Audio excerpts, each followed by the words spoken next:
joining us as we explore businesses in the South, from fishing to hunting, art to tourism. We'll show you an area enjoyed by so many. Join us for food, drink, history, and so much more. Sit back and relax. You're in the South.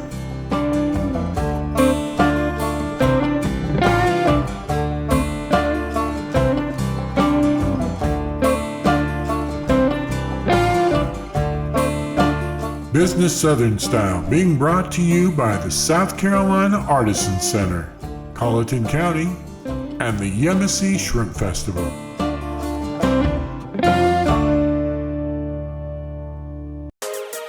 Meet the people and places of Colleton. I am Colleton. I am Colleton. I am Colleton. I am Colleton.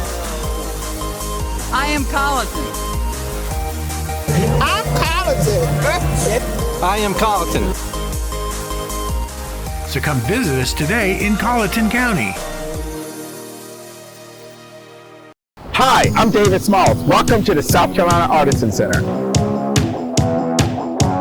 Did you know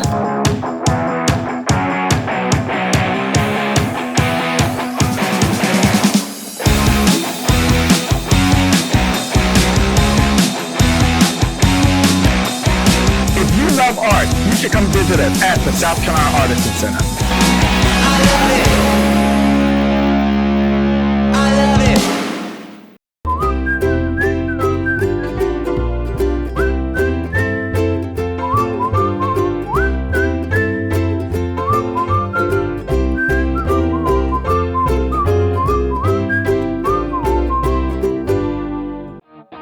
Today we start at Bees City Zoo and Honey Farm. Then we're off to the South Carolina Artisan Center. Next, we learn about historical highway signs. And then we end up the show at Burt Church Distillery. History and booze, a great place to start.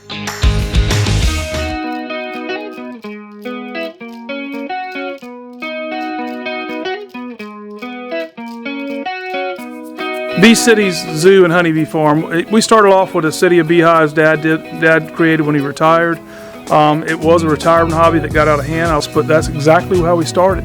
It has grown into so much more than that. Mom and Dad were looking for a way to retire years ago, and they talked about selling the property. And I made a move to make them an offer to buy the place. The main goal was to spend more time with my parents. I'd never intended for it to keep growing the way it has. It's just a passion that once the ball got started, I can't stop it. I love what I do. I love to be able to share people's enjoyment when they come out here. The honey has always been something we've been into, and I love that business and getting to distribute that throughout the Southeast. What I'm very proud of being able to do, I tell all my employees, we are a place to come and escape the troubles of life or the rigors of life, and bring your children out and just see things for the first time again. If you haven't seen these things, you've seen them for the first time. But I tell my employees this, when they come in, if you're not having a good time and you're here, there's no need to be here. So we provide happiness. That's what we are. We'll approach you and ask you if give you some fun facts about the animals. If you're open to receive that and want to hear more, we're going to oblige. If you want to paint your own picture with your families a different way and just enjoy your family, we're going to back off and let you have that as well. So I tell them all the time, we don't want to be the attraction. We want you to have the animals, the place, and we want you to be able to paint your own picture of happiness for your family. That's exactly what I try to provide. We started Bee City has started safari rides now. We've played with that a little bit last fall. We have the safari rides online. We pull you with the tractors and wagons through safari animals. You get to feed them and look at them and see animals from all over the world again there. You get to hand feed monkeys and lemurs on a normal day. We have animals that came from those environments of being with a lot of human contact, so we cultivate that here and let the humans enjoy and let the animals get the interactions they need. Animals here at Bee City, it spans everything from tigers, to tadpoles. I mean, we really have, we have Siberian tigers, snow leopards, we have primates. There's over 50 primates here, from ring-tailed lemurs, black and white lemurs, red lemurs, brown lemurs, capuchin monkeys, a bunch of different monkeys, kangaroos, zebras, camels. One of our latest additions last year, we brought in giraffes. That's an amazing animal. They're super cool. We have feeding times. You get to go up and interact and feed them, get up close and personal. And that's really what we focus on in our zoo, is being a hands-on, up close and personal zoo. So you get, I do better with hands-on, and I like to have that opportunity here for people. Now in our reptile center, we have everything from indigenous to king cobras to Gila monsters to spiders. We bring stuff from all over the world and educate and get to share information and get the public used to, or we get to educate the public on what we have in the world.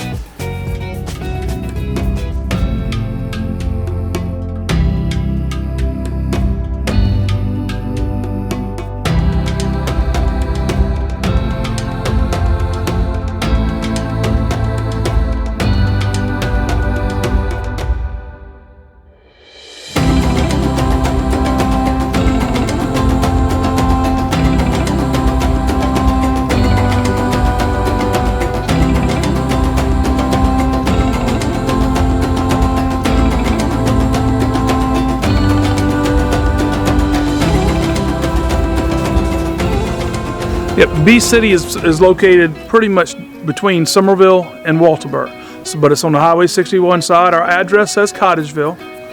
That is not the Cottageville proper. We're on the outskirts on Highway 61. So if you come out of Somerville, take a right on Highway 61, and we're 12 miles on your right. If you come off I-95 at the exit 68, that's the Kennedy's exit, and go south, we're 13 miles on your left. So Ridgeville's our neighbor to the north, and we're positioned right here in the Low Country, so we can drive from Savannah, Columbia, Charleston, and come have a great time with your family.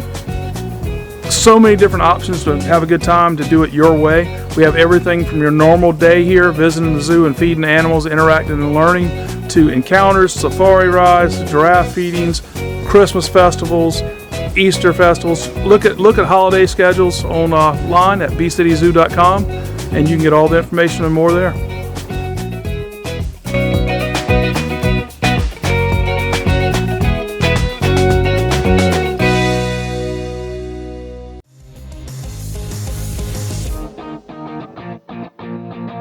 What would you do with more customers? More business. Guess what? Since 1982, that's what we do. You're looking for people? We have them. So let us show you how we can work with you to find customers wherever they are. For more information, come to BidSouth.us.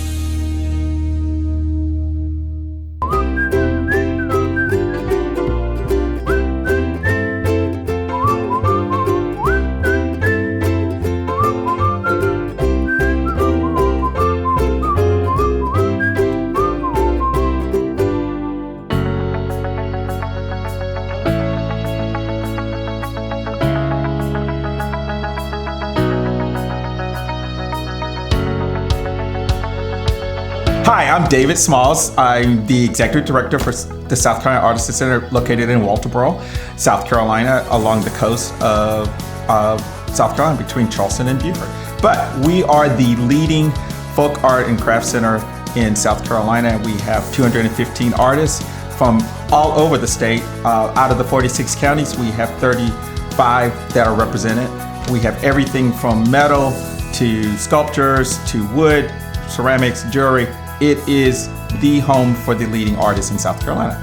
So we are excited. We've been here since 1994 and opened as a nonprofit, and we see visitors from all over the country, and we are nestled here in this beautiful town of Walterboro, but it is the place to see the incredible art in South Carolina. We showcase all of different art forms and mediums. We, at different times throughout the year, we may focus on certain particular art forms. So like we're looking to do a sweetgrass exhibit of those baskets and other forms of how sweetgrass can be manipulated into functional art. We also are looking at, on every third Saturday of the month, we will have different artists on our property, on our porch, on the grounds, showcasing how they make their art. So art handmade series will be happening, so please look for those things. We are also looking at doing different exhibits throughout the year, paintings, watercolor society, also different training and workshops where you can take classes to learn about the culture of art in its form, in its different forms. So it's something is always will be happening at the center, so just look out for that.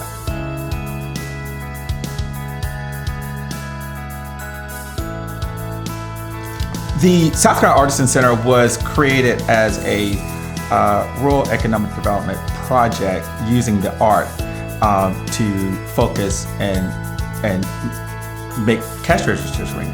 And one of the things that I think that we have an abundance of in South Carolina is this culture and Southern culture. And one of the things that we're able to depict that is through art. And so there's all kinds of art forms that we have here that showcase what that really resembles. And so it's one of those things of how do you actually define it? You have to almost see it. But here you actually get to feel it and touch it and actually maybe take a piece of it home with you. So the South Carolina Artisan, again, the official folk art and craft center, it is a place to actually be a part of the culture, which is a defining part of South Carolina. So please look us up. Our website is scartisancenter.com. We also have a Facebook page and Instagram, but please look us up and check us out, and then come visit us in person.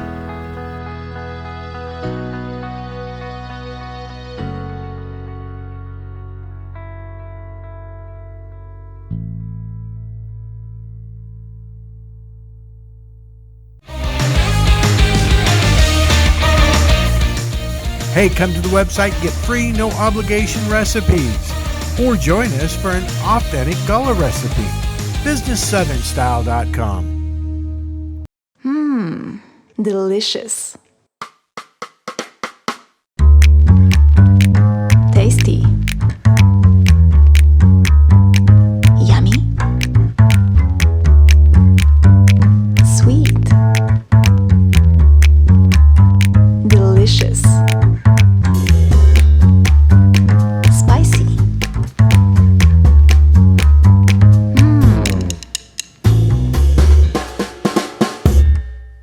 When traveling down the road, have you ever seen a sign that says historical marker up ahead? Did you just drive by? Or maybe you stopped to see what it is? Well, if you did, you may not know it, but there is somebody who puts those signs up and maintains them. So hey, let's go meet him. So who is he? And where is he from? My name is Evelyn Braden, and I am staff historian in the South Carolina State Historic Preservation Office, which is a division of the South Carolina Department of Archives and History. And I serve as the coordinator for the South Carolina State Historical Marker Program. And I've been in this role for about 4 years now. I'm originally from Bennettsville, South Carolina in Marlborough County, and I did my undergraduate work in history at Presbyterian College in Clinton, South Carolina, and I did my PhD work at Rice University in Houston. But how does it work? Probably the most important thing to understand about how the South Carolina Historical Marker Program works is that the program is overseen by our agency, so it's overseen by the state, but it is pretty much entirely driven from the local level.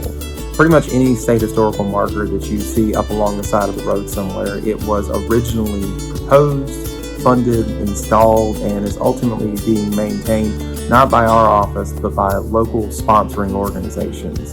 And these are groups all across the state who are the ones who put forward new marker proposals and really take on the lion's share of the work that goes into making a state historical marker a reality. So our agency, we're constantly indebted to groups all across the state who do see value in our program and choose to use it as one means of bringing attention to important places in their community.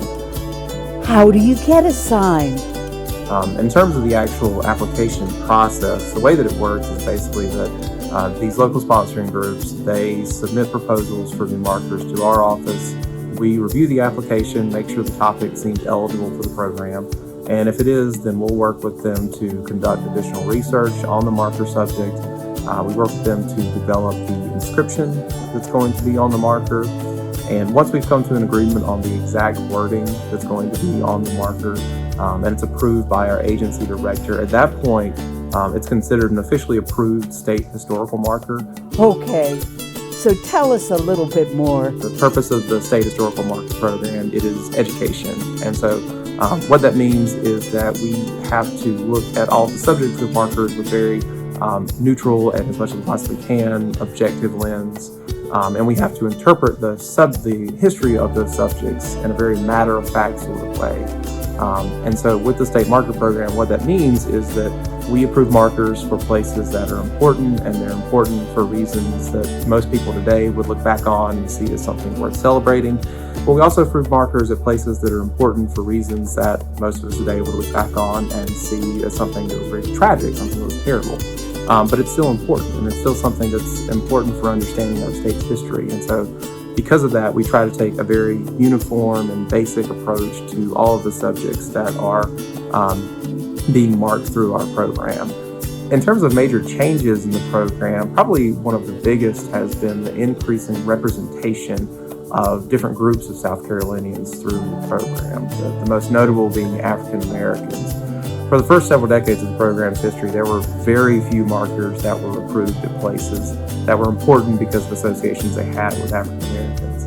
That fortunately is something that has changed over time, especially over the last few decades, to the point that usually about half of the new markers we approve each year are for places that are important because of connections they have to African Americans. It certainly reflects growing attention and awareness on the part of our agency, but it also reflects growing interest and ability of groups around the state who are wanting to highlight places that are important to their community's history and to the state's history because of those connections that they have to African Americans. Probably my favorite aspect of the job is having the opportunity to work with groups all across South Carolina who are interested in bringing more attention to the history of their communities and by extension the history of the state as well. It's great to be able to learn more about what's kind of going on in those specific towns and counties about history and historic preservation. And it's also wonderful, as a native South Carolinian, to just always be learning more about the state and the specific places that make it up. And so it really is a privilege to have this role and to be able to help those groups and to be able to help them teach people about their community's history and about South Carolina's history, and specifically through its historically significant places, which is what the marker program is meant to do. Go to the South Carolina Department of Archives and History or scdah.sc.gov. Thanks for joining us.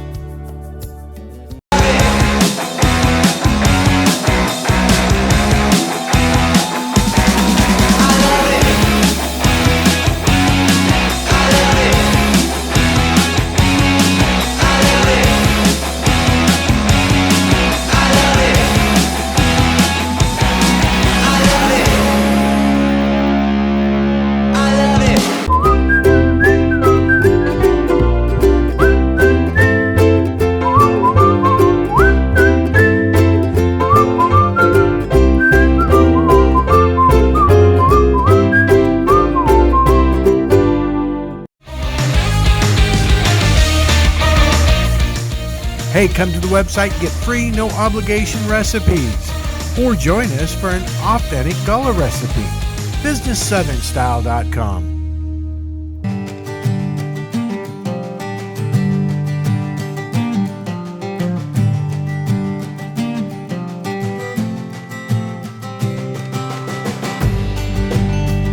Hello, my name is Sean Watterson. I am one of the co-owners of Burnt Church Distillery. So Burnt Church Distillery is a 25,000 square foot whiskey distillery located in Bluffton, South Carolina. So Burnt Church was founded upon a road and the history behind that road here in Bluffton, South Carolina. But the one thing we want to do is be authentic. We wanted to create a good whiskey. At the same time, we partner with local businesses. We also invest in the people in this area as well. All right, so Burnt Church Distillery, the reason we chose this name is my brother, who is also one of the co-owners as well as my partner in this business venture. So he's driving along and he sees a road called Burnt Church Road. And initially it struck him, we're from the north, so it kind of struck him as odd that somebody would actually name a road Burnt Church Road. So he runs home, he does a little bit of work, investigation. He can't really find anything concrete on what happened on that road. So first thing he does, he calls me up and he says, hey, he goes, listen, I think we should just call it Burnt Church Road. You know, there's a mystery behind it, it's a cool name. I was like, all right, perfect, good enough. So we started from there. After that, he hires a historian, and she spends the next 2 years hunting, and there was just so much fascinating history on this road. It wasn't just a matter of, it didn't become why was this road named it, but there were so many other stories that happened on this road. And so once they started going down these rabbit holes and finding all this other good information, they decided this has to go into a book.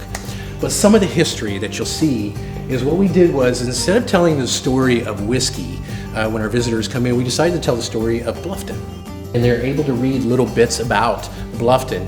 And what they can do is they can pinpoint it on the map to the location that an event took place. And so, but what it does is it walks us all the way to the time where it was Devil's Elbow Barony.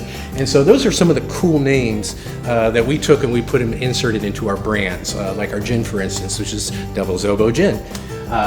So we come through here, War and Reconstruction, when Sherman comes through and he burns the place down.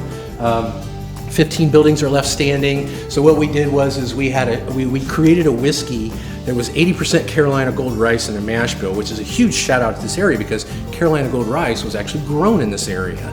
It was a huge staple. And so what we did was we created this shout out to our new hometown. And on that we have a watermark that's a 15. It's just little Easter eggs on that label that shows this is how many buildings were left standing when Sherman came through. And so then what we do is we have pictures of the Church of the Cross, which is out over on the river. And we actually have the original doors here from the Church of the Cross as well. These are bits of history that once we found out people had them, we were just thrilled. And we decided to incorporate them into the distillery. And so what we do is we take you through the life on the May River all the way through. There's some really fascinating things. I would encourage you to come in and read more about some of these. They're long stories that goes back with some of the original whiskey that was done here during Prohibition. South Carolina state actually controlled that. And then on through, and then the naming of the history of Burnt Church Road, which is behind you. It gives you a little glimpse, but it doesn't tell you every little last piece of it. You have to buy the book for that. So right now, if you include our flavored whiskeys, we have 5 whiskeys right now, 5 whiskeys, I'm sorry, including the flavored. But we have some specialties that are not on the shelves yet that are in barrels. So we've got some things that our distillers have been doing with some heirloom grains coming up out of the Charleston area, some from our farmers, our partners, which we use South Carolina grains, 100%. We use 2 different farmers, which is fantastic.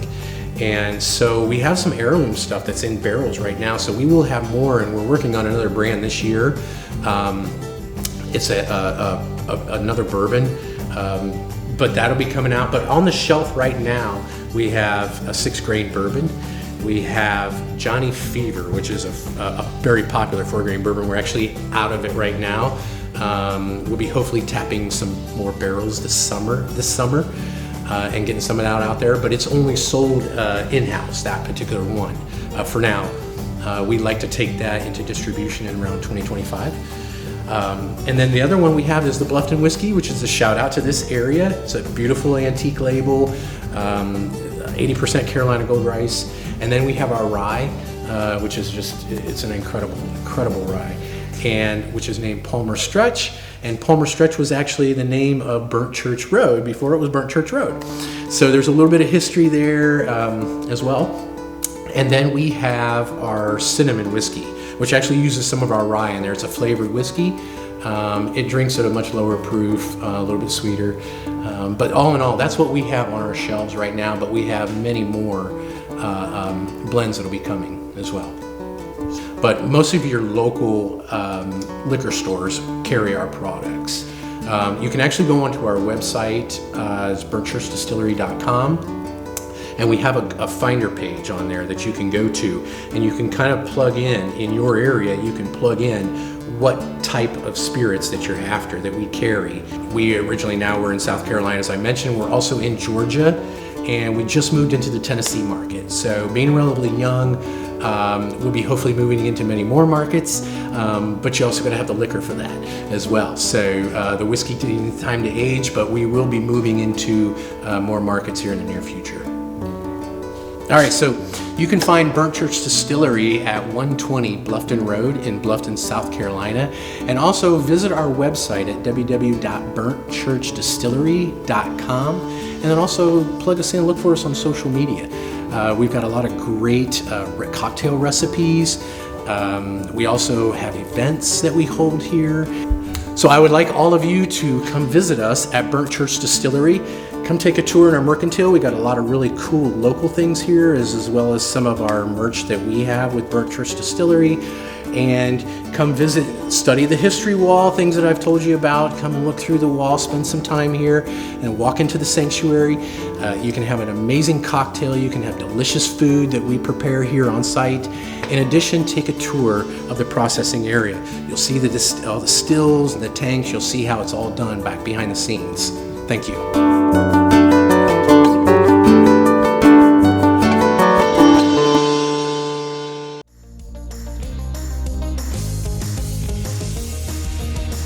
What would you do with more customers, more business? Guess what? Since 1982, that's what we do. You're looking for people? We have them. So let us show you how we can work with you to find customers wherever they are. For more information, come to BidSouth.us.